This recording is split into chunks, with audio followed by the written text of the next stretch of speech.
Okay, so I just watched the episode 3 of Charity's season, and this was an excellent episode of The Bachelorette. Um, we start out the show, and Aaron S. he really solidifies his status as being super bitchy on this episode. And spoiler, he does go home at the end of it. So R.I.P. Aaron S. They really let him sing. It was a joy. It was a joy to watch him. So he calls Brayden toxic. And then Charity comes in and she's like, I've made a decision and I'm going to leave. We're all going to leave. But then it's like, where are they going? They're just going to San Diego, just down the road. But all the men are excited, and she chooses Brayden as her one-on-one, and they go on a chopper to they land in the stadium. The Padres are the team, which is a funny mascot for a team. They ride in the Mustang again to go on the chopper, so that's fun. They're really getting bang for their buck with that. And then the chopper always flies over the Bachelor Mansion, and so I think it's Aaron S. gives it the finger, which it's like, it's so hostile. I mean, it's like giving the finger. I mean, it's like, I feel like among friends, very funny and fun. You're on The Bachelorette. There needs to be a standard of decorum. Anyway, they cut to Brayden and Charity are having fun making out on the chopper and looking at the view. And they cut to the guys on the bus, like, having the worst time, but I think it was probably fine. Xavier's knitting, which is so endearing. Then they touched down in the stadium, and Brayden's telling her a story of how he got hit in the face. His dad hit him in the face with a baseball when he was a kid, and he broke his nose. And then they're playing catch, and Charity gets hit in the face with the ball. And this is how you know Charity's like so cool. Is like, she's just like, you could see her talking to the producer. She's like, I'm fine, like, no big deal. Like, she's not ruffled easily. I love oh yeah. And then they give their jerseys, and it says like Ms. Lawson, Mr. Lawson, and she says it has my name on it. And I love that, because I feel like in maybe the Bachelor's so gendered and so heteronormative that it's like, in the past, I feel like what would have been more normal is if she was on a date with Brayden and then they got them jerseys with his last name on it. But this was like, her last name was on it. She was like, it has my name on it, which I love. And I'm really, she does a back handspring, because remember, she was on the cheerleading team. She was a competitive cheerleader. So she knows how to do some things. That's so cool. Charity says she's so happy. Brayden expresses that he is scared. He was cheated on in the past. He does wear his heart on his sleeve. I think that's one of the things, like, we've been seeing. Like, he just needs to talk about his feelings to everybody, and it gets annoying to the men in the house. But everything he says, I don't think there's much that he says in the house that he doesn't say directly to Charity. I mean, he's like open and honest. Meanwhile, it cuts back to the house, and the boys all hate Brayden. They're just talking shit. Joey reads the date card with everybody's names on. He reads it like a robot. And then Warwick is the one who gets the second one-on-one, and everyone is like, why? He doesn't talk. We don't know who he is. We, as the viewers, don't know who he is. Neither did the men in the house. And neither did Charity. And we'll never know him. Anyway, I was wondering, because Brayden and Charity's date, then it cuts to them at night eating dinner at, like, on the field, and it's like, what was their date was taking a helicopter to an empty baseball field, and then they just like hung out there baked in the hot sun all day until their date night, and then they just still were in the baseball stadium. It was kind of I would say it wasn't a very good date, I don't think, but I think they had a good time. Oh, and then they also write little notes to each other on baseballs, and Charity seemed like truly, like genuinely touched at what Brayden said to her. So that was a nice moment. Charity is so cute, and I'm just like every week they do, like, she's so, you could tell she's so funny and fun and cool, and like every week I'm just like, oh, like I love her more and more. I'm so glad they made her the Bachelor. I was like, who is Charity? Like, she seemed like kind of like a goody two shoes on Zach's season, and I mean, I think she is a very kind person, but I think you could tell she's so fun. Like, she would be so fun to hang out with, you can tell. Anyway, then she's on her group date with the men, and this is the Barbie and Ken date.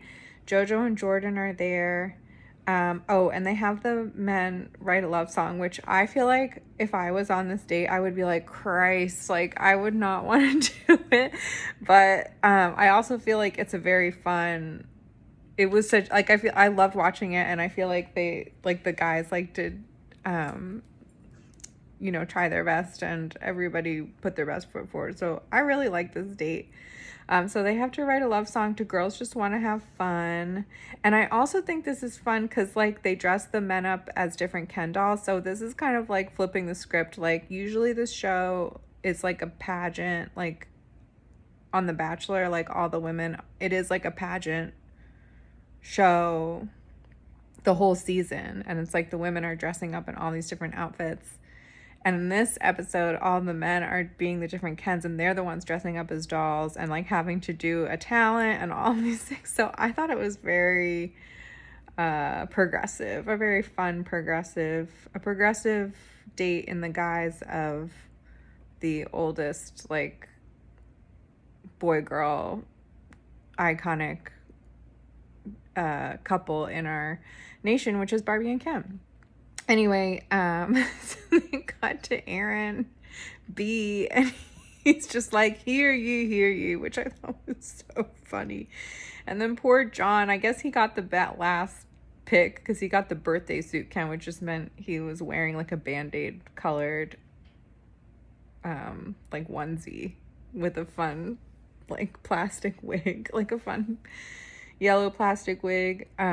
Sean is talking a little bit here, and he's got some really annoying vocal fry, I have to say. Dotun is wearing his wig. He keeps like he's shaking it. And then Aaron S is so funny. He's wearing a glitter crop top, which I loved. I thought that was so fun. I love it when men are wearing things that men don't normally wear. Okay, so Don gets up first. He's astronaut Ken. I thought he did I think he might have been one of the only ones who didn't like have a cheat sheet. Xavier was sugar daddy Ken. He had a little dog, but the dog was like a stuffed animal. He was just dragging it up. Aaron was glitter beach Ken. He sang about firefighting. Michael is the bad boy Ken. James is 80s prom Ken. John is birthday suit Ken, of course. Tanner was ice skater Ken. I really liked Tanner's outfit. Adrian was classic Ken, of course, because he just can't have any fun at all ever. He's very serious. He's very serious. And then he has a daughter, so he's serious. Joey is rollerblade Ken. That was cutie. Aaron B was merman Ken. Caleb was cowboy Ken. No surprise there. And he really belted it out and could sing it. I wish he had won, but of course, I don't know why I say of course, Sean won. And I think mostly because she just really wanted to make out with him. I think that was like the number one reason. Every time they cut to them, they were just kissing. They did not talk. And Sean was also double denim Ken, which I thought was like, what does that mean? Anyway, he also had a terrible voice. Anyway, and he took off his top. He took off his top when he was singing, and it's like, and this is a lesson to us all that sluts win. So just, if you're ever in doubt, just slut it up and you will win the day. And All the other men, of course, are disappointed. They show John walking away in his Band-Aid onesie. He looks so sad. And then it cuts to Sean and Charity on the pier, and Sean still has his shirt off. He does not put it back on until the evening portion. And like he's talking and she's just like, just kiss me. Like she does not care what he has to say. Because he also has that vocal fry. It's such a turn off. It's like, just shh, don't talk. Okay. Oh, this is where Aaron S really shines. He goes, he must really hate Sean, but he goes, if you want a real man who can camp, fish, hunt, water ski, wakeboard, all that stuff, then hit me up. And it's like, I guess like I don't really want, I none of these things are important to me. Camping, fishing, hunting, water skiing, wakeboarding. I was thinking about wakeboarding earlier today because I was thinking about when Obama left the White House, how much like they took those pictures of him wakeboarding and he was just having so much fun. And I just think he will probably never have a president who wakeboards again. Anyway, so Aaron, love it. If you want a real man. Okay, then Sean, so all the men are sitting down waiting for Charity to come to the night date. Sean comes in singing his dumb song and it does not land. The men are like just quiet. They don't say anything. And then Aaron asks Sean if Sean is an only child. So, dude, are you an only child? And I think that hurt his feelings a little bit. And Aaron tells Sean to, dude, eat a slice of humble pie.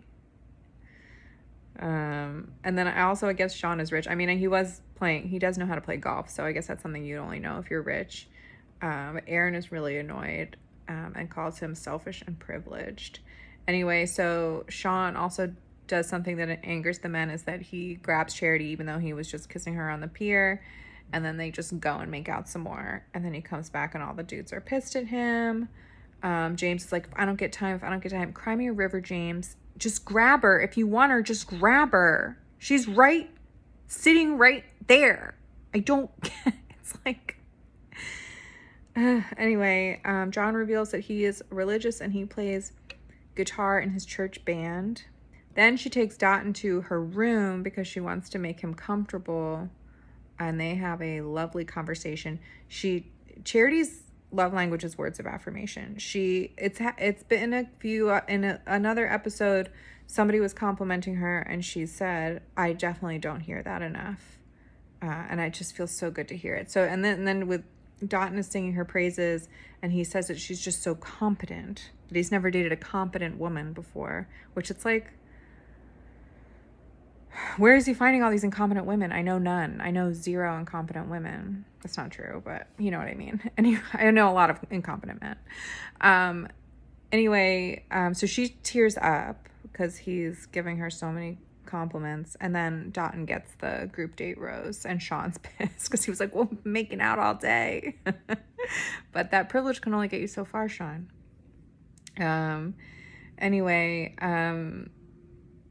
Oh yeah, Aaron continues to talk shit on Warwick the next morning because he's like, dude, what do you know about him? What would you say about him? And Guy goes, Warwick's a nice guy. And he's like, exactly. None of us know anything about him. And it's like, yeah, that's so true. When you don't know someone very well, or if you don't have anything nice to say, like in either way, what you say about them is that, yeah, they're nice. It's like nice is an insult. I hope no one's calling me nice. And then Aaron also goes, they say that the silent ones that sit and observe, they're the real killers. It's like, no. I wrote this down before I showed the date. The truth, I wrote this down. I knew what was coming. The truth about quiet guys is that they're boring. They're not a still waters run deep. There's not there's not like interesting things going on in there. They're quiet because they don't have any thoughts in their head. I know this from experience. It's like, and then he goes on to prove this, but it's like, yeah, like, and that's why quiet men, the strong silent type, they're perfect to fall in love with, because you can just project everything onto them. You can project the perfect person in your head that you want them to be onto them. They're like a blank canvas. But they are boring. They're boring. And Warwick is, he perfectly exemplifies this rule. Anyway, so so Warwick and Charity go on their date, and they go to a carnival. And what's weird to me about this date is that they go in like full black tie attire. Like he's in a tux. He's like, he says he can't even lift up his arms because the suit is so constricting, and she's in like a sparkly gown. But then they're running around this carnival. Like I would want to be wearing like fun like shorts and a tank top, like a sports bra. Like I would want to be running around. I wouldn't want to be in my formal wear. I thought that was weird. Anyway, the date is a dud. He doesn't ask her any questions. She asks him, they go to get some ice cream. She asks him what kind of ice cream he likes. He doesn't know. He doesn't scoop her ice cream cone for her. They're sitting down. She asks him about his past relationships. He says he's had 2. He doesn't know why they failed. And my guess is that Warwick's 2 relationships happened in middle school, where you just like are boyfriend and girlfriend, and like you're together for 2 weeks and you never talk to each other. You're just like, everybody knows your boyfriend and girlfriend, but you never even, maybe you sit next to each other on a bench or something. Anyway, she asks him what he's good at. He doesn't know what he's good at. She asks what his best attribute in a relationship is. He says just being together. He says his weakness is communicating. Yeah, we got that. We got that, Warwick. Anyway, she sends him on the ice floe. He's happy to be leaving. In the car, they cut him in the car. At first, I thought he was crying. And I was like, oh my God, where did this come from? But then no, he was just tired. He did say earlier that the fair tires him out. And so what does turn this guy on? I don't know. He sucks. He's just a boring guy anyway. And so he's in the car. He's just tired and he's yawning, and the producer's asking him questions, and he literally falls asleep while she's asking him questions. I don't think that's edited. She's like, Warwick? And he's just like, he really got zonked by that carnival. So that was weird. Anyway, back at the mansion, or back at the hotel, Brayden, always wearing his heart on his sleeve. He's nervous about proposing to Charity. He's like just imagining it, and it's like weird proposing to someone who's dated 20 other, like after just somebody who you just dated with 20 other men. It's like, yeah, yes, like correct. Like it would be strange to propose to somebody after only knowing them in this arena. Anybody who says otherwise is lying. But of course the men are going to use this as ammunition later. Aaron B doesn't like what he's hearing, and he's deciding he's going to be the whistleblower, the tattletale.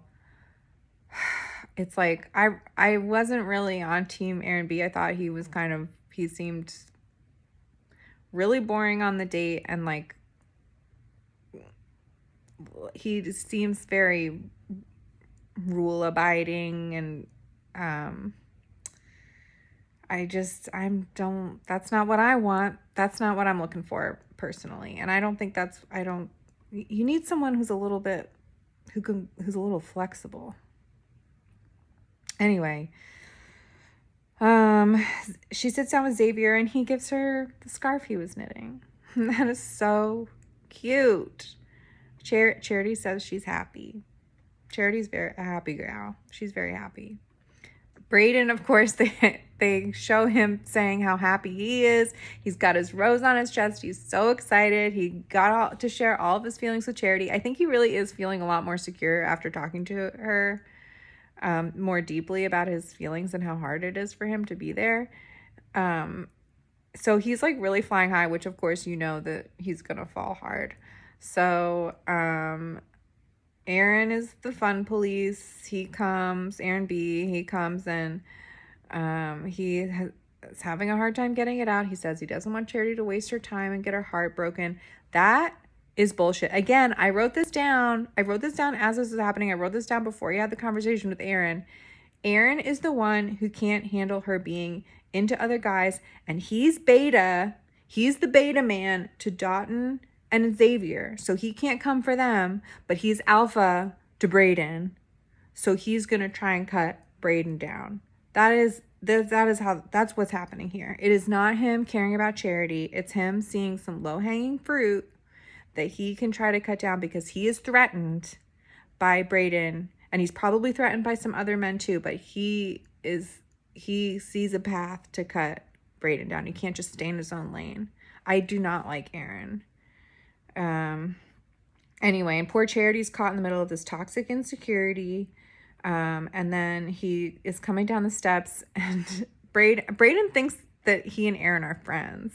And Brayden's like, "Hey, what's the matter, man? You're breathing hard." And Aaron P goes, "Yeah, man." It's like, you're breathing hard because you just like stepped in dog poop. Like you just ruined the night, and you know it, and you know what you did was wrong. So Brayden's like, "Oh, I just, I had to tell her. I had to tell her what you told me." And Brayden's like, "I already told her that to her face. I already told her all my insecurities." Anyway, and Brayden's like, "You were just threatened by me. Your ego was so stressed that you need to throw me under the bus." Yes, exactly. That is what happened. That's what happens with all these tattletales. Anyway, so she's contemplating sending Brayden home. And then Xavier tells Aaron, he's like, "You're being a snake. You should not do this. Now the night is ruined." It's true. Then Brayden sits down with Charity, and he's making sense. He's like, "I'm being honest with you." It's like, "Yeah, like you haven't even met my family. Like I like you, but we're still learning about each other." It's like, yeah, like of course he's nervous about getting engaged. Like that, it would be crazy if he wasn't. And Brayden's like, "Yeah, like anybody who says they're not worried about an engagement, who are not like nervous about that idea, they're the fake ones." And that is also true. Anyway, so anyway, I thought Brayden was annoying, but now it's like we see his personality. He's just somebody who talks a lot. He's got to talk out his feelings. He's got a lot of feelings. He wears his heart on his sleeve. But he's not fake. He is himself 100%. And I think he really does care about Charity. Anyway, so James is like, "Once again, I didn't get time." It's like, James, just go home. Like you didn't even pack your own gift for Charity when night one, your mom did. Anyway, poor Charity again is in a bad mood because of the tattletales, and she cuts the night early. Everyone's pissed, and now it's time for roses. Okay, so here's who gets the rose. Dotun gets a rose. Brayden gets a rose. Oh, Dotun and Brayden already had roses. Dotun had it from the group date. Brayden had it from his one-on-one. Then she's handing them out. Aaron B gets a rose. Caleb, Xavier, Joey, Michael, John, Sean, and Tanner. The ones who are going home, Warwick already got sent home. James, goodbye. Aaron S, R.I.P. And Adrian, also R.I.P. Glad we did not have to see him not having any fun again. So 4 were cut, 10 remain. So now I don't know who the final 4 are going to be. I think Dotun and Xavier are definitely, they might be final 2, actually. I think they might be final 2. I still think Joey has a strong chance of being a hometown, because we see him say in the preview, "I'm falling for you." And that's usually something that people say after they meet the family, or like right around there, or if they're about to meet the family. So I still think he's a strong contender for final 4. But between Brayden and Aaron B, I think in the preview it looks like they go on a 2-on-1. And that doesn't bode well for either of them. I really hope Aaron B isn't endgame. Like, I do not, after this, like, I do not like him at all. Brayden, I hope, you know, like, I don't know if Brayden's her match, but I hope she doesn't. I just don't want her to send him home because of Aaron B. Like, if she sends him home, I want it to just be because they've gotten to know each other enough and she knows he's not the one. But I know, like, they've given him a bad edit and they've made him look super annoying, but I kind of like Brayden. You know, Dotton is quiet. Xavier, that scarf, God, that is endearing. And he's also, I agree with his opinions. He's annoyed at the tattletales. He was annoyed at Adrian last week. Now he's annoyed at Aaron. He's like, men, like, just, like, stay strong in your own lane. Be cool, calm, collected in yourself. That is correct. Anyway, so those are my predictions. Caleb's not going to make it. He sang that song and she still chose Sean over the one-on-one. Michael's not going to make it. John's not. Sean's not. Tanner's not. I mean, let's be honest. I still, yeah, I wonder whose rose she clips off. She says, I will clip that off. They didn't have her say it this episode. Maybe, I think that's still coming. I think she's still going to clip somebody's rose off, but maybe that was just it. Maybe it was just this episode and she's not going to do that. I don't know. Anyway, remains to be seen.